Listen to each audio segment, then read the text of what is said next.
شروع اللہ کا نام لے کر جو بڑا مہربان نہایت رحم والا ہے۔ حامیم، اس کتاب کا اتارا جانا اللہ کی طرف سے ہے جو زبردست ہے، دانا ہے، جو گناہ بخشنے والا اور توبہ قبول کرنے والا، سخت عذاب دینے والا ہے، صاحب کرم ہے۔ اس کے سوا کوئی معبود نہیں، اسی کی طرف لوٹ کر جانا ہے۔ اللہ کی آیتوں میں وہی لوگ جھگڑتے ہیں جو کافر ہیں، تو ان لوگوں کا شہروں میں چلنا پھرنا تمہیں دھوکے میں نہ ڈال دے۔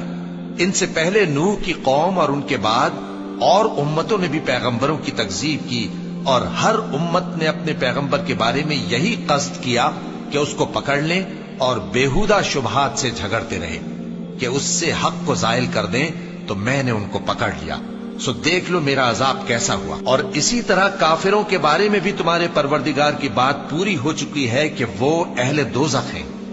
جو لوگ عرش کو اٹھائے ہوئے اور جو اس کے گردا گرد حلقہ باندھے ہوئے ہیں یعنی فرشتے، وہ اپنے پروردگار کی تعریف کے ساتھ تسبیح کرتے رہتے ہیں اور اس پر ایمان رکھتے ہیں، اور مومنوں کے لیے بخشش مانگتے رہتے ہیں کہ اے ہمارے پروردگار، تیری رحمت اور تیرا علم ہر چیز کو سموئے ہوئے ہے، تو جن لوگوں نے توبہ کی اور تیرے رستے پر چلے ان کو بخش دے اور دوزخ کے عذاب سے بچا لے۔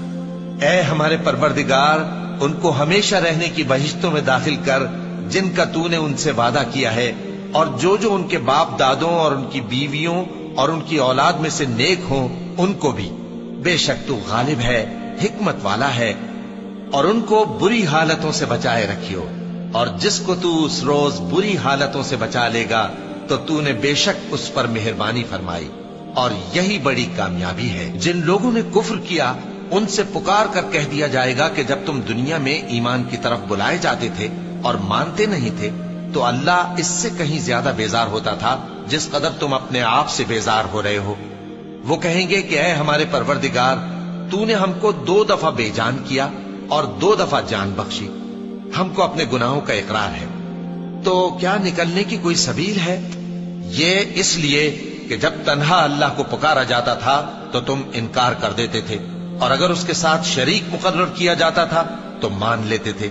سو حکم تو اللہ ہی کا ہے جو بلند و بالا ہے، بڑا ہے۔ وہی تو ہے جو تم کو اپنی نشانیاں دکھاتا ہے اور تم پر آسمان سے رزق اتارتا ہے، اور نصیحت تو وہی حاصل کرتا ہے جو اس کی طرف رجوع کرتا ہے۔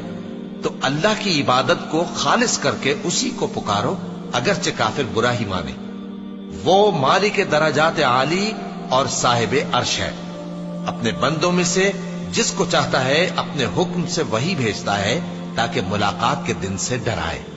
جس روز وہ نکل پڑیں گے ان کی کوئی چیز اللہ سے مخفی نہ رہے گی۔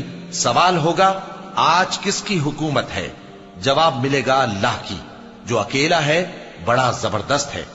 آج کے دن ہر شخص کو اس کے اعمال کا بدلہ دیا جائے گا، آج کسی کے حق میں بے انصافی نہیں ہوگی۔